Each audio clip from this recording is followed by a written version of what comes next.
Hey YouTube, welcome and welcome back to my channel. So as you can see by the title, today we're going to be talking about why walking away can literally feel like dying, okay? And the reason why I compare it to feeling like you're dying is because when your identity has been based in certain belief systems, certain conditions, certain ways of operating through the world, certain ways of viewing yourself, certain expectations from other people or from yourself, and that's literally all that you know, when you start to go on your self-love journey and start to rediscover yourself or even become a new person in general, that can literally feel scary and it literally feels like you're dying. And not because you're actually dying, but because you're shedding all of the old parts of yourself that doesn't actually align with who you are right now. And I can use myself for an example. Like, I remember when I started my self-love journey about maybe 4 years ago now. I remember I was going through this period of my life where I was going through what they call like a spiritual awakening or whatever. And during that time, it literally did feel like I was dying because not only was I losing who I thought I was up until that point, the ways that I viewed myself up until that point, the ways I used to operate in that point, the belief systems and expectations that I had during that point, I also started to become a whole new version of myself. And me personally, I feel like the journey of self-love and becoming the best version of yourself is not only just rediscovering the parts of who you are and reconnecting with your inner child, but also getting rid of all of the things that don't align with who you're trying to become. Because yes, you have to reconnect with yourself and really understand who it is that you are at your core. That way you can start shaping yourself into becoming the person that you actually want to be. And to actually shape yourself into the person that you want to be, you have to know what it is that you want, and you have to know who you are. You have to know your morals. You have to know your standards and your boundaries.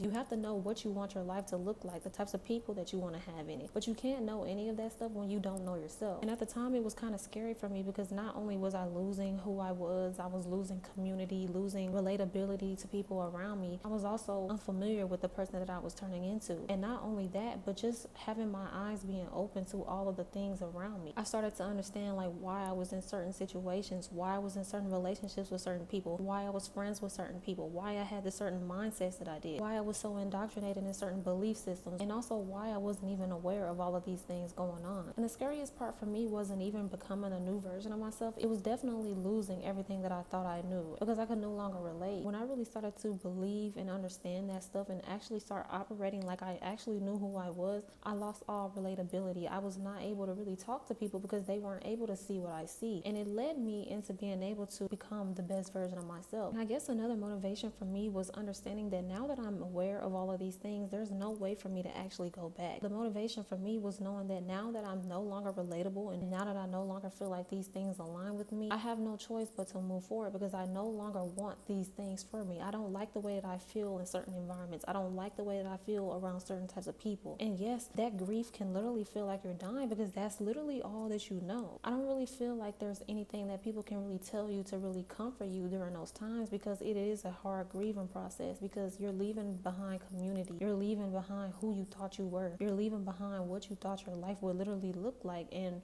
when you have nobody that can relate to you on that and you feel like you're on that journey alone, it is a hard grieving process. And grief sometimes can literally feel like dying. It's the same thing like if you ever lost somebody in your life, that grief that you feel that you know that they're never coming back, it's the same thing. You can grieve for yourself. You can grieve over the fact that that person that you thought you were, the person that you used to be, the things that you used to believe, the things that you used to do, how you used to operate, all of that stuff is never coming back. And when that's all that you know, that's the things that people get stuck in. And I see this all the time. People can't ever move past who they thought they were going to be, what they thought their life was going to look like, and they get stuck literally in that time period. Not understanding that there's so much more to life and so much more to themselves. They are so much more than the jobs that they work. They are so much more than the belief systems they have. They are so much more than the environments that they grew up in, and they can literally change their life at any point. This is why I always talk about becoming free and understanding who it is that you are and freeing your mind and deciding that you can literally change yourself at any moment. I don't care how many times you have to reinvent yourself. I'm always going to tell you to do it because I've done it so many times. I've lived 1,000 lives up until this point, and I've always been happy with myself because it's always pushing the needle forward. It's always getting me to being the version of myself that I've always wanted to be. It's getting me closer to living the life that I want. And when you know who it is that you are,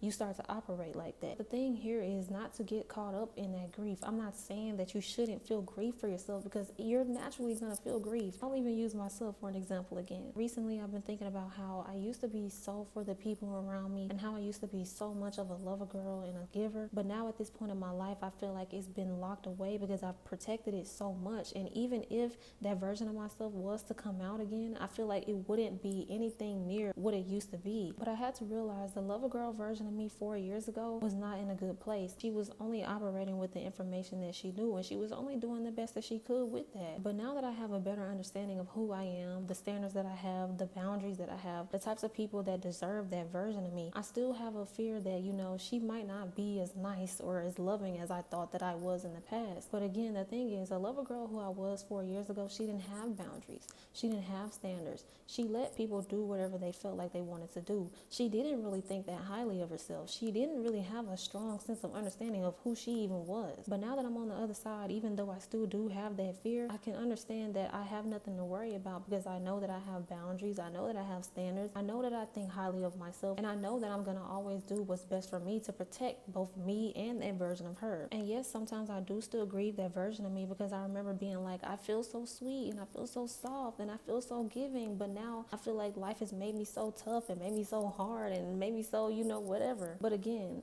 I have to understand that that version of me only served me up until the point where she could no longer serve me anymore. And the goal here is to never get stuck in the version of you that no longer aligns with who you are right now and who it is that you're trying to become in the future. If you know that you want to have an abundant life, you want to be in soft energy, you want to live your life peacefully, you have to understand that the version of you that had no peace, no boundaries, no expectations, no standards, anything, is not going to get you to that version of yourself. But the thing is, once you start going on that journey of rediscovering who you are and really reconnecting with your inner child, meaning working on yourself, working on your trauma, really understanding the things that make you who you are. Once you understand that, then you can do the fun part of discovering the things that you like, becoming a new and better improved version of yourself. You can start to try new things. You can start to align yourself with people that you want to be in line with. You can start looking however you want. You can start expressing yourself however you want. You can start dating whoever you want. You can start believing whatever it is that you want, because you know who you are at your core, and nobody else will be able to come along to be able to sway that. And it can also feel like dying because you no longer have that certainty in your life, because all the way up until this point you believe that you were a certain person and you believe that your identity was based in all of these outside things. But when you start to go on your journey of rediscovering yourself and becoming the best version of yourself, you realize it's uncertain. You don't actually know who you're going to be tomorrow. You don't know what experience you're going to go through tomorrow that'll shape the way that you view yourself, view other people, how you operate through the world, or whatever the case may be. And I was literally watching a video the other day, and this guy said this quote that literally sums this up perfectly. He basically said that you don't have to know where you're going to know that you should not stay. I've done that so many times in my life, and let me tell you, not only was it the best decision for me, but it has saved me in so many different situations. Recently, I've had to walk away from a situation that I knew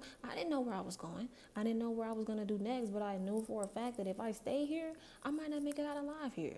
If I stay here, my mental health is going to suffer. If I stay here, I will never be at peace. And if I say that I want peace and I want love and I want to be soft and I want to have that peaceful energy and abundant energy in my life, I know that being in this environment is not conducive to that. Being in this environment is not going to move me any closer to being that person that I want to be and living that life that I say I want to have. Even down to my friendships, I've had to walk away from certain friendships, not even knowing that I would ever get any more friends. But that was the sacrifice and the price that I was willing to pay for my peace, for my sanity, for the best version of myself, the person who I actually want to become. Because once you start to realize that you have a vision of what it is that you want for your life, the more clear you will start to understand that other people don't have a vision for their lives. That's why people pay so much attention to you, because their identity is still stuck in whatever time period or whatever identity that they have cultivated. And this is exactly why I talk about cultivating your identity, because you have to cultivate your identity. Because if you don't cultivate your own identity, other people will give you an identity. Other people will assign you a role that you play. Like 4 years ago, when I was still operating in that old identity of being a people pleaser, being the therapist friend, the backup friend, not really caring about myself, not having any standards, just accepting whatever. When I was operating that way, I was not feeling my best. I couldn't move forward to being who it is that I wanted to be. And I also had people around me that were also watching me hurt myself, watching me struggle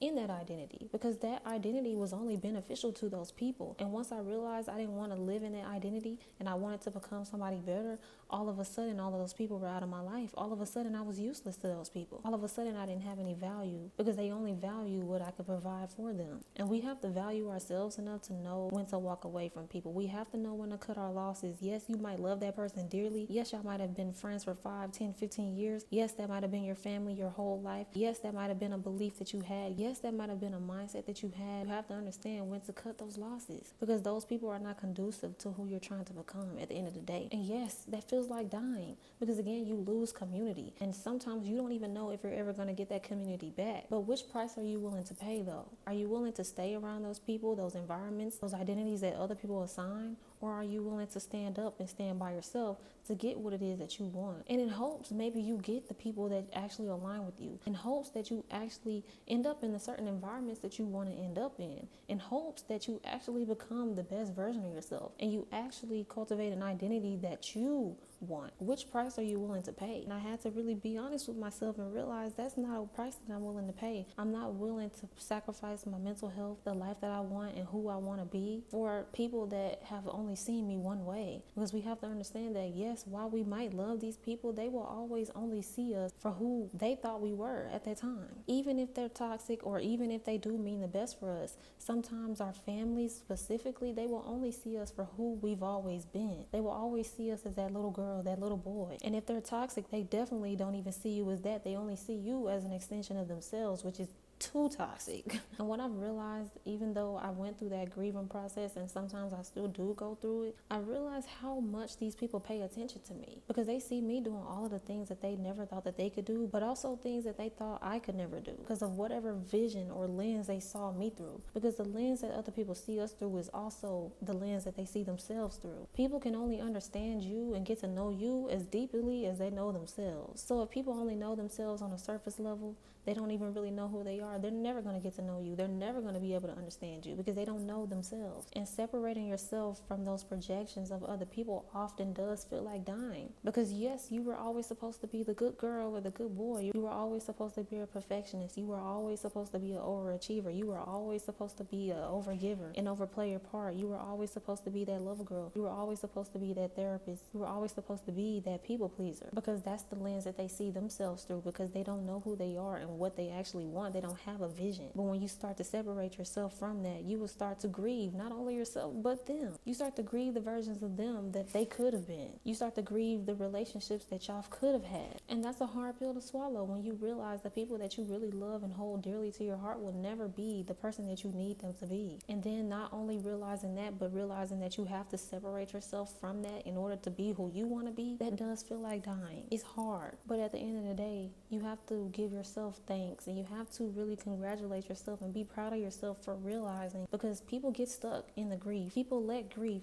trick them out of their spot. They don't want to leave their families because what would their family think? They don't want to leave their family because they will be alone. They don't want to leave certain belief systems alone because they'll have no community. They don't want to start thinking highly of themselves because other people are going to look at them bad. They don't want to have personalities. They don't want to have opinions. They don't want to have voices because people are going to look at them weird. People are going to disagree with them. People are not going to like them. People get stuck there. I know people like this to this day. They're stuck in this delusional fantasy of who they think they are based off who they thought they were going to be, but in reality, they're nothing like that. And it's a sad reality. But the whole point of this video is to realize, yes, it does feel like dying, but would you rather become the best version of yourself or would you rather die in those places? And that could literally be physically, but it can also be mentally and spiritually. On a soul level, you're dead, mentally dead, spiritually broke, all of these things. Would you rather be that? Or would you rather walk away, understand who you are, cut your losses, and heal? Because healing is the only way that you will start to feel alive again. You wonder why you feel numb all the time, why you don't have any feelings, why the world feels gray, why it feels like there's no light. But you have to really reflect and look at yourself and look at where you have yourself. Sometimes we have to remove all the outside noise from around us and take accountability and look at ourselves. We're still in those environments. We're still believing those same things. We still don't have boundaries and standards. That's exactly why we still feel the ways that we do. But when you really take accountability and you understand that I don't want to feel like this no more and I don't know what's going to come from it, you will start to move forward regardless. In all of these situations, I didn't know where I was going to end up, but I just know that I couldn't stay there no more. I couldn't operate like that no more. I couldn't keep believing a certain thing. I couldn't keep abandoning myself for other people. I couldn't keep doing that. And although I didn't know what would come out of it, and although I didn't know that I would actually start to love myself and actually heal and start feeling peaceful, I just knew that I didn't want to be where I was anymore. And sometimes that's a good enough reason. Sometimes you don't necessarily have to know where you're going. Sometimes you don't necessarily have to have a reason why you want to go somewhere else. Sometimes the reason is just that I don't want to feel this way anymore and I don't want to be here anymore.